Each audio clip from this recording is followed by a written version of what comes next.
ರಾಮನಾಥಪುರದ ಶ್ರೀ ಪಟ್ಟಾಭಿರಾಮ ಶಾಲೆಯಲ್ಲಿ ವಚನ ಕಂಠಪಾಠ ಮಾಡಿದ ವಿದ್ಯಾರ್ಥಿಗಳಿಗೆ ವಚನ ಪುಸ್ತಕ ನೀಡಲಾಯಿತು.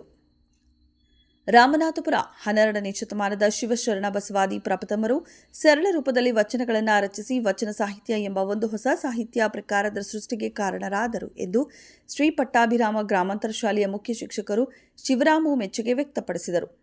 ರಾಮನಾಥಪುರದ ಶ್ರೀ ಬಸವೇಶ್ವರ ವೃತ್ತದಲ್ಲಿರುವ ಶ್ರೀ ಪಟ್ಟಾಭಿರಾಮ ಗ್ರಾಮಾಂತರ ಶಾಲೆಯಲ್ಲಿ ಶರಣ ಸಾಹಿತ್ಯ ಪರಿಷತ್ತು ಮತ್ತು ಕದಳಿ ಮಹಿಳಾ ವೇದಿಕೆ ವತಿಯಿಂದ ಇಂದು ಶುಕ್ರವಾರ ವಚನ ಕಂಠಪಾಠ ಮಾಡಿದ ವಿದ್ಯಾರ್ಥಿಗಳಿಗೆ ಉಚಿತವಾಗಿ ವಚನ ಪುಸ್ತಕ ನೀಡಿದ ಕಾರ್ಯಕ್ರಮದಲ್ಲಿ ಮಾತನಾಡಿದ ಅವರು, ಶಿವಶರಣರ ವಚನ ಪುಸ್ತಕಗಳನ್ನು ಶರಣ ಸಾಹಿತ್ಯ ಪರಿಷತ್ತಿನ ವತಿಯಿಂದ 15 ವರ್ಷಗಳಿಂದ ಪ್ರತಿ ವರ್ಷ 16 ಶಾಲೆಗಳಲ್ಲಿ ಉಚಿತವಾಗಿ ವಚನ ಪುಸ್ತಕಗಳನ್ನು ಕುಮಾರಸ್ವಾಮಿ ಅವರು ವಿದ್ಯಾರ್ಥಿಗಳಿಗೆ ಉಚಿತವಾಗಿ ನೀಡುತ್ತಾ ಬಂದಿರುವುದಕ್ಕೆ ಶಿವರಾಮು ಮೆಚ್ಚುಗೆ ವ್ಯಕ್ತಪಡಿಸಿದರು. ಈ ಸಂದರ್ಭದಲ್ಲಿ ಸಾಹಿತಿ ಕಾಳಬೋಯಿ, ಜಿಲ್ಲಾ ಶರಣ ಸಾಹಿತ್ಯ ಪರಿಷತ್ತಿನ ಪ್ರಧಾನ ಕಾರ್ಯದರ್ಶಿ ಆರ್.ಕೆ. ಶ್ರೀನಿವಾಸ್, ಪರಿಷತ್ತಿನ ಮಾಜಿ ಅಧ್ಯಕ್ಷರು ಸಿದ್ದರಾಜು, ಕಾರ್ಯದರ್ಶಿ ಎಂಜಿ ಶ್ರೀನಿವಾಸ್ ಮುಂತಾದವರು ಇದ್ದರು. ದೈಹಿಕ ಶಿಕ್ಷಕರು ಕೃಷ್ಣಗೌಡ ಸ್ವಾಗತಿಸಿದರು.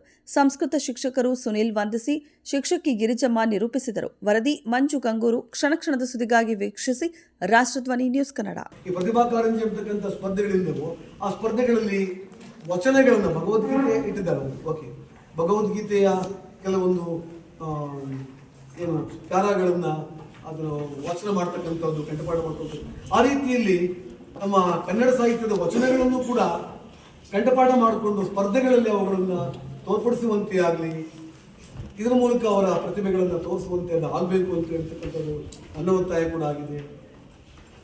ಹಾಗಾಗಿ ವಿದ್ಯಾರ್ಥಿಗಳು ಕೂಡ ಈ ಕನ್ನಡ ಸಾಹಿತ್ಯ ಈ ಸಾಹಿತ್ಯ ಏನಿದೆಯೋ, ಈ ಕನ್ನಡ ಸಾಹಿತ್ಯ ಪರಂಪರೆ ಶ್ರೀಮಂತಗೊಳ್ಳುವಲ್ಲಿ ವಚನ ಮತ್ತು ವಚನ ಸಾಹಿತ್ಯದ ಒಂದು ಏನು ಪ್ರೋತ್ಸಾಹ ಬಹಳವಾಗಿ ಇದೆ ಅಂತ ನಾವು ಅರ್ಥ ಮಾಡಿಕೊಳ್ಬೋದು. ಆ ರೀತಿಯಲ್ಲಿ ವಚನಗಳ ಮೂಲಕ ಸಮಾಜವನ್ನು ಪರಿವರ್ತಿಸುವ, ಅದರ ಉತ್ತಮ ಮಾರ್ಗದಲ್ಲಿ ತಗೊಂಡು ಹೋಗ್ತಕ್ಕಂಥ ಕೆಲಸವನ್ನು ಮಾಡಿದಂಥವರಲ್ಲಿ ಮಂಚೂರಿಯಲ್ಲಿ ನಮ್ಮ ವಿಶ್ವಗುರು ಬಸವಣ್ಣನವರು ಇದ್ರು ಅಂತೇಳಿ ನಾವು ಈಗಾಗಲೇ ತಿಳ್ಕೊಂಡಿದ್ದೇವೆ.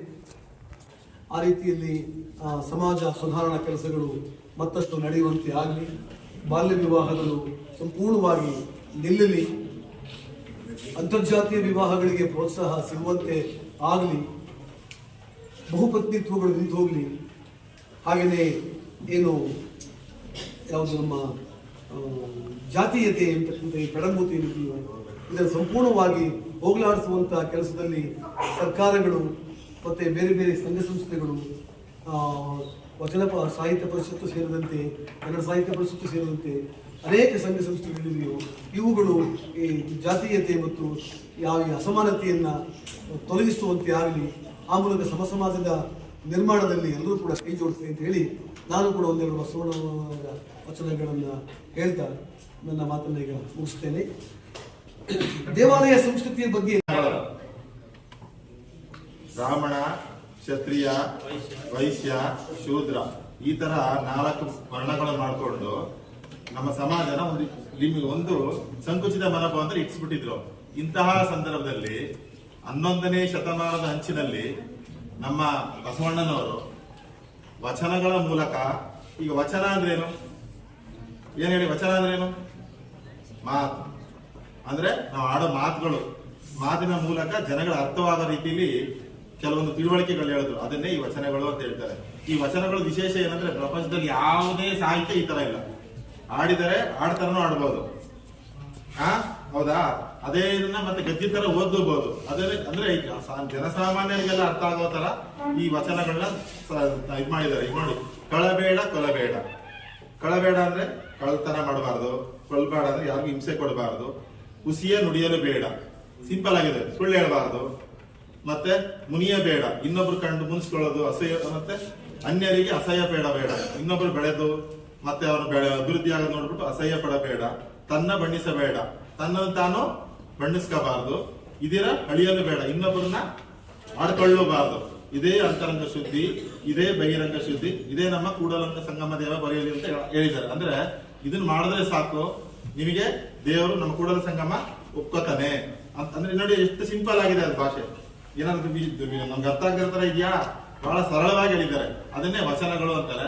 ಇವನ್ನ ಸರ್ವಜ್ಞರು, ಅಕ್ಕ ಮಹಾದೇವಿ, ಇತರ ಸುಮಾರು ಜನ ಶರಣರು ಇದನ್ನ ಫಾಲೋ ಮಾಡ್ಕೊಂಡು ಈಗ ಇಡೀ ನಮ್ಮ ಭಾರತದಲ್ಲಿ ಆಗ ಈ ಎಂತ ಶರಣ ಜನಗಳಿಗೂ ಅರ್ಥ ಆಗೋ ರೀತಿಯಲ್ಲಿ ಇದನ್ನ ಮಾಡಿದ್ರು. ಹಂಗಾಗಿ ಇದನ್ನ ನೀವು ಹೊತ್ಕೊಂಡ್ರೆ ಸಾಕು. ಈಗ ನಿಮ್ಗೆ ಬುಕ್ ಕೊಟ್ಟಿದ್ದು ಅದ್ರಲ್ಲಿ 50 ವಚನಗಳಿದೆ, ನೋಡಿದೀರಾ? ಆ 50 ವಚನಗಳನ್ನ ನೀವು ಅರ್ತ್ಕೊಂಡ್ರೆ, ನೀವು ಓದೋ ಪಾಠದ ಜೊತೆಗೆ ಆ ವಚನಗಳನ್ನ ರೂಢಿಸ್ಕೊಂಡ್ರೆ ಸಾಕು, ನಿಮ್ಮ ಜೀವನ ಸಚ್ಚಾರಿತ್ರವಾಗಿರ್ತದೆ. ನಿಮ್ಮ ಯಾವುದೇ ಸಮಸ್ಯೆನೂ ಅದರಲ್ಲೇ ಪರಿಹಾರ ಮಾಡ್ಕೋಬಹುದು. ಹಂಗಾಗಿ ಇದನ್ನ ನೀವು ಅರ್ಥಕೊಂಡು ನಮ್ಮ ಭವ್ಯ ಭಾರತದ ಪ್ರಜೆಗಳಾಗಿ ಹೆಚ್ಚಿನ ಅಂಕ ತೆಗಿರಿ, ಚೆನ್ನಾಗಿ ಓದಿ, ಅದ್ರ ಜೊತೆಗೆ ಈ ವಚನಗಳನ್ನ ರೂಢಿಸ್ಕೊಳ್ಳಿ ಅಂತ ಹೇಳಿ ನಾನು 2 ಮಾತನ್ನ ಹೇಳಿ ನಿಮ್ಮೆಲ್ಲ ವೇದಿಕೆ